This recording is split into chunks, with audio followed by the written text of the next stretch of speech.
দুনিয়ার পিছে ঘুরে ঘুরে আমরা আল্লাহ তাআলাকে ভুলে গেছি।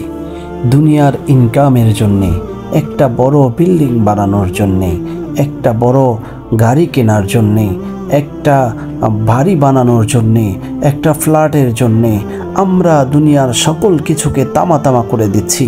দুনিয়ার সকল কিছু আমরা করতে পারি, কিন্তু মহান মালিক আল্লাহ তাআলার সামনে যে আমাকে দাঁড়াতে হবে, মহান মালিক আল্লাহ তাআলার কাছে যে আমাকে দাঁড়াতে হবে, এই জন্যে আমি কি করেছি? আমি তো এই জন্যে কিছুই করিনি। আমি আল্লাহ তাআলার সামনে কিভাবে দাঁড়াবো?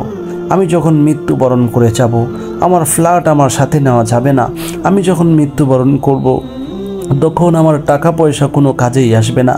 আমি যখন মৃত্যুবরণ করব, তখন ফেরেশতাকে আমি ঘুষ দিতে পারবো না। ফেরেশতার কাছে টাকার কোনো মূল্যায়ন নাই।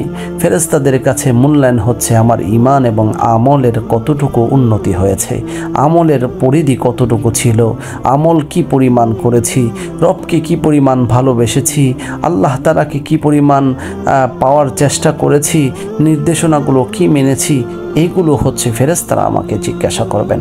যদি আমার আল্লাহর প্রতি ভালোবাসা থাকে, আল্লাহকে যদি আমি সত্যিকারের ভালোবেসে থাকি, তাহলে আমরা ফেরেশতার জবাবের উত্তর দিতে পারবো।